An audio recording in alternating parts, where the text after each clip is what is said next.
Hey Gearheads, and welcome to Garage Talk. I'm Corey. I'm Holly. Back there is Tucker, and we are sitting in our very own private jet in the 2022 Lincoln Aviator 3-row SUV.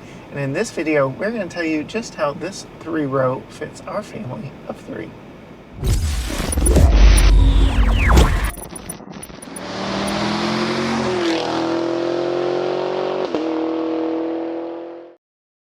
Alright, Holly, this is one of those instances where I believe you have more wheel time in a vehicle than me because you stole this one from me. I didn't even look back. I had every intention of tracking down Matthew McConaughey, who lives in neighboring Longview, to do something special with this car, and you had it what feels like the entire week.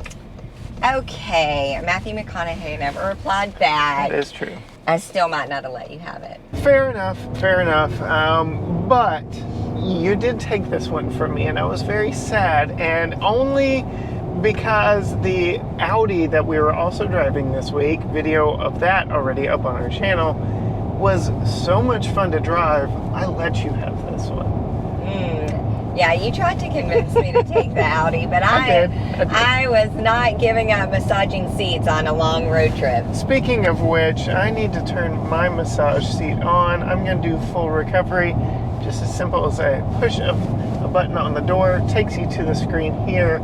And let's talk about these seats because they are 30-way adjustable, perfect position luxury seats. And we've had some pretty nice seats on this channel. The Kia EV6, you proclaim that to be the nicest seats you ever set your booty in, only to be outdone very shortly thereafter by the Genesis GV60, which essentially is the same vehicle but nicer interior. And then we had the Mercedes-Benz S580 with full massage, and the Ford F-150 Lightning with the Platinum trim, again full massage. Where do these 30-way positional, perfect position, 3-person memory seats fit into the grand scheme of things? Well, the first 2 seats didn't have massaging seats, so right. It's really hard to compare massaging seats to just regular old seats. So we're going to leave them off the list. Okay. I like these massage seats better than the other 2 that you mentioned, the Lightning and the Mercedes. Of the 3, the closest match for me would be the Mercedes. However, when the massaging seats weren't turned on, it kind of felt like you were sitting in a deflated pillow.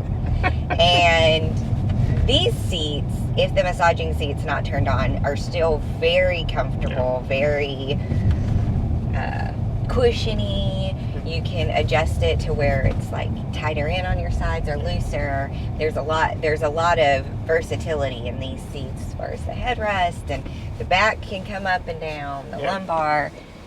So I like these the best of those 3. These really are good seats. This is one of the reasons why Lincoln is really elevating its status, not only in my eyes, but the eyes of the consumer. And this makes for, I joked in the intro, a private jet experience, because not only are we comfortable up here, Tucker unfortunately doesn't get to take all the advantage of the luxuries back in the middle row, but back there we have captain's chairs, heated and ventilated, no massage, but with the full center console back there, they even have control of the skylight up here, so you can open the sunshade so he can take advantage of the view of the clouds in our private jet.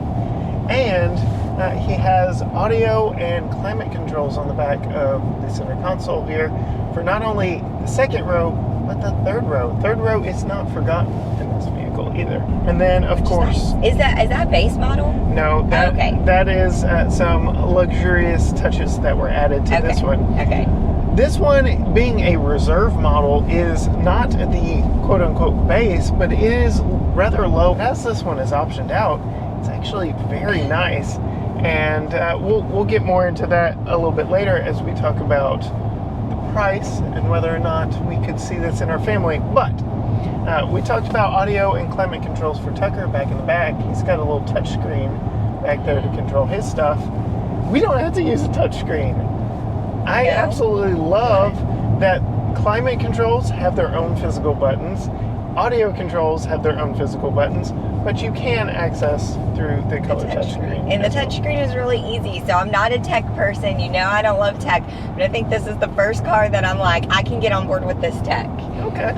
It's not complicated, but the touchscreen is really easy. I don't know. I feel like there's not so many controls on the steering wheel, though we'll talk about that in a minute. I feel like this has been the least obtrusive tech in a vehicle so far. Maybe it's just because I'm being massaged and I'm in a You're relaxed mood. Better headspace. Better headspace to deal with the tech. Well, as mentioned, I really like the redundancy of physical controls as well as having the touchscreen, because all of that can also be altered on here. We can control the rear air, rear everything from here as well.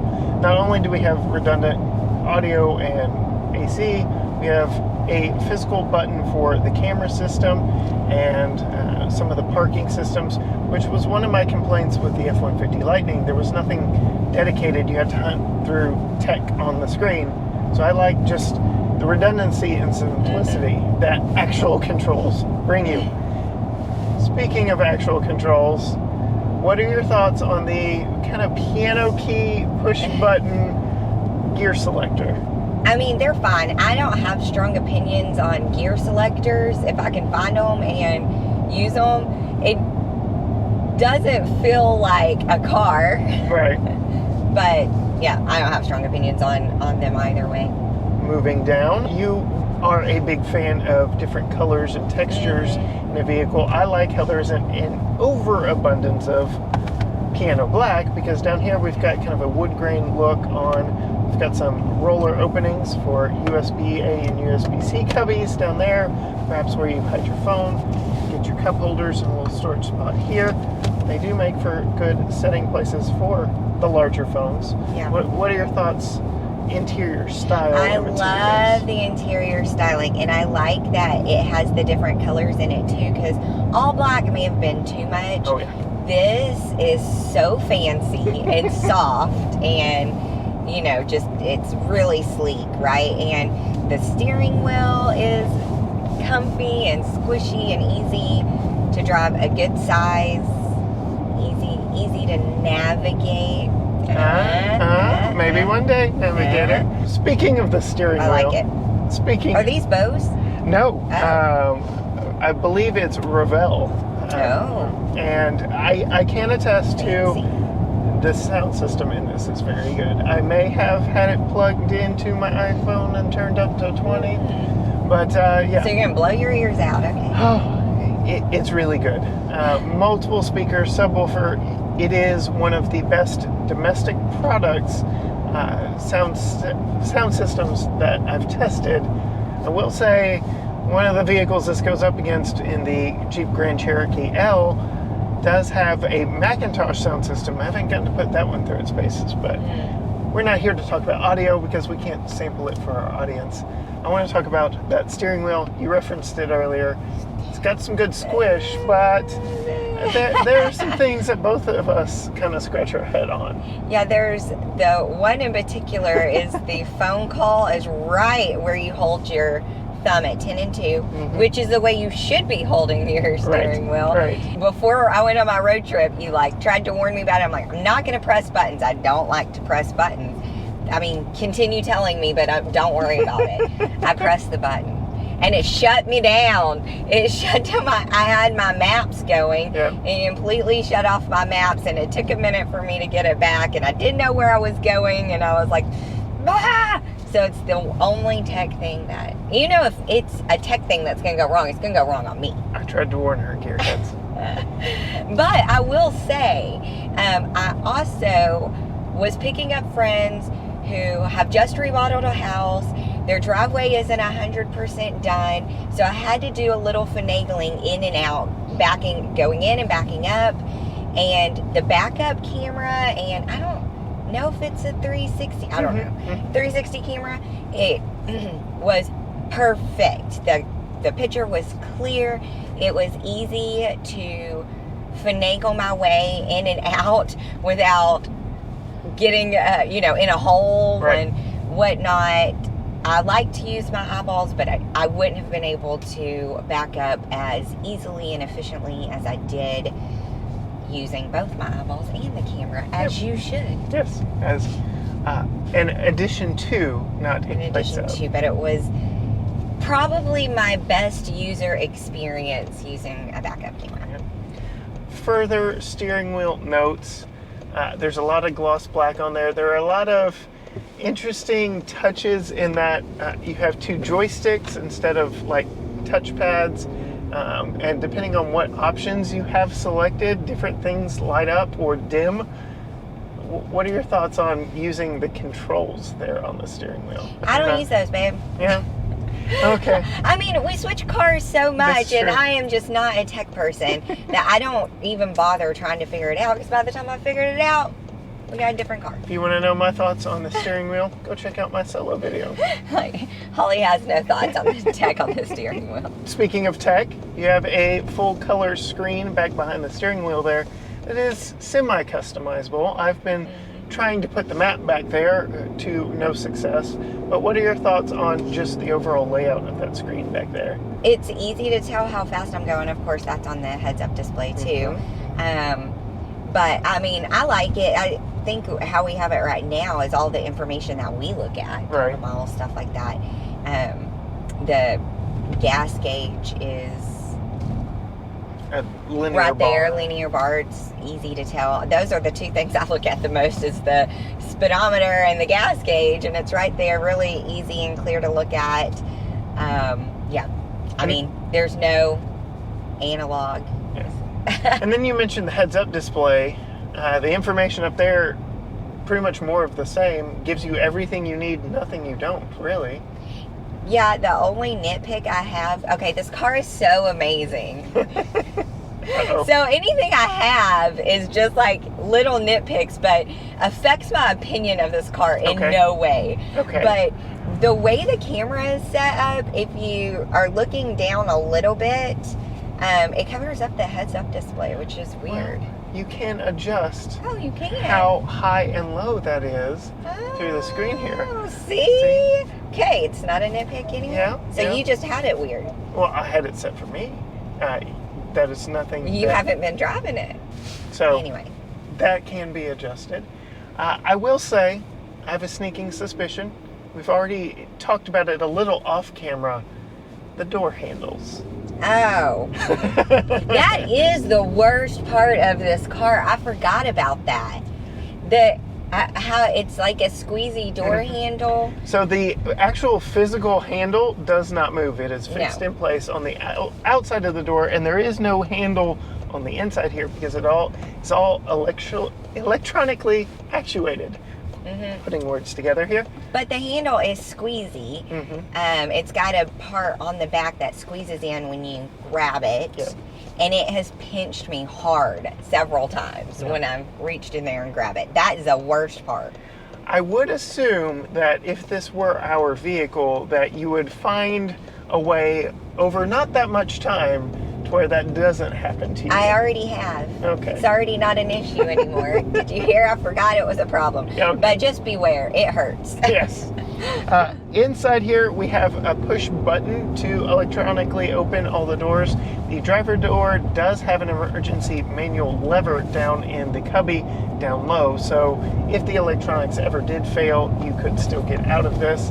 It's a very interesting choice. It feels a little overdone for me. I mean, Ford has got some pretty decent door handles that I don't know why this was the choice, but it is there. Let's talk about the ride on this. We're riding on 22-inch wheels, but we do have a custom adjustable suspension that previews the road and anticipates bumps and changes in texture. What are your thoughts on the ride? It's really smooth.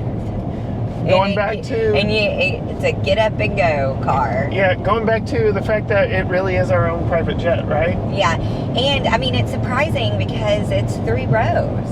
And I had friends riding in here with me that rode with me for 2 hours before they realized it was a 3rd row. Yep. And that's because it doesn't feel like you're driving a beast.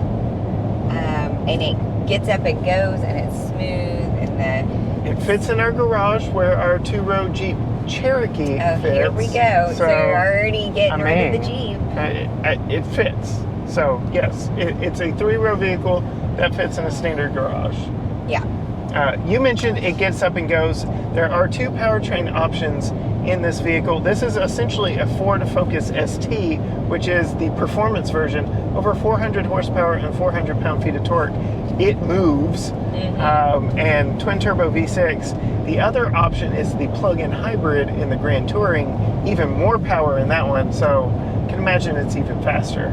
I mentioned this has got those black 22-inch wheels as part of the Jet Appearance package. I really like them. Oh, they set off the look. Smooth. I will say, I would imagine smaller wheels and more sidewall on the tires would probably make this ride even better. So the fact that this ride is so smooth in spite of those low profile tires is a big compliment to the suspension and what Ford Lincoln has done with this. Styling on the outside? Beautiful. It's gorgeous. It's beautiful. Yes. Again, going back to the Jet Appearance package, it looks like a private jet. It really does. Yeah, it's nice. It's smooth. It's got curves in the right spot. It's very Have I mentioned sleek. I love this car? Yes. I find it very sleek and minimalist in all the right ways. Like they haven't styled it. It does look like a jet plane fuselage and would not look out of place with wings on the side. I did turn a few heads when I was driving it down the street. Yeah, it is quite a looker. So what is it like putting a child seat in the mid-row of the Lincoln Aviator? Well, it's actually not too bad. The lower anchor points are very easy to see on these not black seats. Imagine that on black leather seats it would be slightly harder to find, but you can see they are hidden under some leather covering, so they are protruding just a little bit, but not so much that you feel them as a passenger, but make them very easy as a parent to get them latched up. Now, this one, being a sliding seat, does allow you to get access to the rear anchor very easily and to tighten it up very easily, all while standing right here, and is one reason why I think so many parents with children in child seats are going to SUVs. They're just so much easier to get in and out. Because of the design of these seats, they are actually hard on the back, so you aren't actually pulling into the leather when you tighten that rear anchor strap down. I give it a huge thumbs up. The only thing that I wish these seats did that they don't is tilt forward with the car seat in place. You have to go to the bigger Navigator for that one. All right, so we talked about some of our favorite features, but Tucker, what are some of your favorite things of this car? Did you pause it? I did pause it. What are some of your favorite things of this car? You like the clouds back here? Did you know that this car has a toot button? What? Can you believe it? So Tucker has been talking about, ever since we tested the GMC Sierra 2500 with its button on the dash to drop all 4 windows at one time, the fact that I called it the toot button. This one has a slightly different version of that because the AC system in here can do something called a cabin refresh.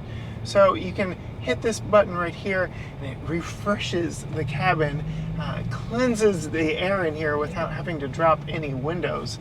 So what do you think about the toot button, Tucker? Another thing I really like about this, while we're talking about the climate control, we talked about the ventilated seats. It actually remembers them. Every time you turn the vehicle off and back on, it remembers where you had them.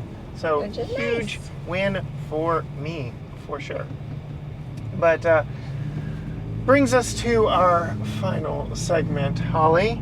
I'm gonna pull up the window sticker here on my phone because Ford did share that with me. But I have a question for you. I've already spilled the beans a little bit in that this is not a top trim. It's actually rather low in the overall scheme of things, but has a lot of options on it. Reminds me, we didn't even talk about fuel economy, as I have the window sticker in front of me. 17 city, 24 highway, 20 combined, and we can attest to that fully. You did a lot of highway driving on this. We were just at 24 mpg. Before I did a lot of idling while filming my solo review. We're at 19.5 now and 540 miles. So I can attest to these numbers being very accurate. But what are your thoughts on the price of the private jet? Imagine this being the lowest man on your... This is optioned up though, so... It is optioned up, okay. 105. Whoo, not that optioned up. No? So, no. So, I did... So you're saying there's a chance? That's what I'm thinking. I did mention this is a 2022 Lincoln Aviator Reserve, all-wheel drive, and the sticker on this one as it sits, $77,930. Wow. So, price before options on this was $59,885 with $16,850 in options.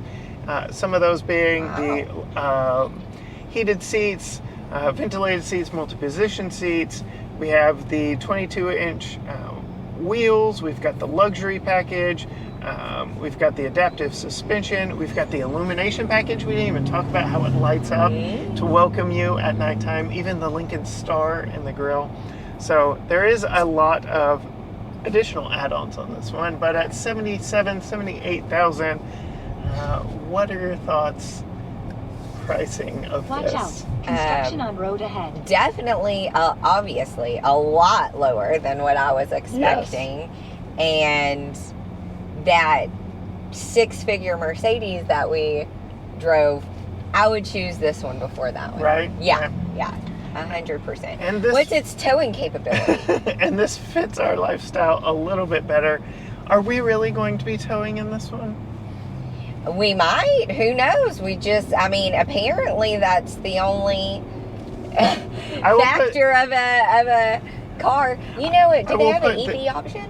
I will put the towing numbers on the screen. I did mention the only other powertrain in this is a plug-in hybrid, no electric on this. But I do see a lot of shared similarities. This is based on the Ford Explorer, but I feel a whole lot more Ford Mustang Mach-E in this than I do Ford Explorer. Final thoughts? I love it. You want one? I want one. Like this? Black Like on this. black? Yes, I like it. I right. know you're not a big fan of black. I love it. I've sworn off black, but I will say that this would help me break that it's declaration in my life. I love it. So there you have it, our thoughts on the 2022 Lincoln Aviator Reserve all-wheel drive with the jet appearance package. If you want to see what we are driving before it is here, go find us on Facebook, Instagram, and TikTok, all at GT Garage Talk. You can find our award-winning podcast at gtgaragetalk.com or on your favorite podcasting platform. Just search for GT Garage Talk and you will find us there. If you want to know Holli's thoughts and some behind-the-scenes stuff from her, go find her on Instagram at Female Consumer. And be sure and hit that subscribe button and ring the bell so you are notified every time a new video drops. As for us, we're going to enjoy what little time we have left in our private jet. And until next time, gearheads. All right. Really? Really? Maybe you should have warned me about that one. No, why? I'm sure I made a face. Oh, I'm sure I made a face. Until next time, gearheads. Bye.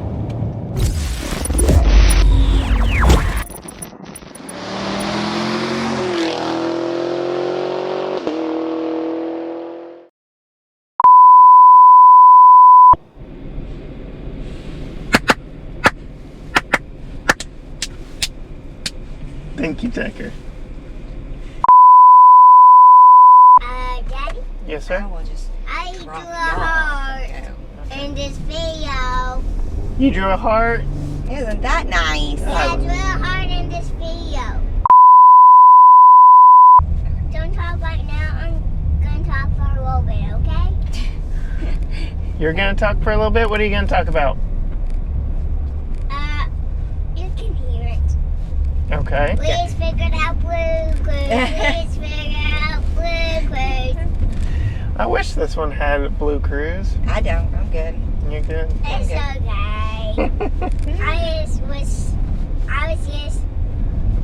wanted to say that. Yeah.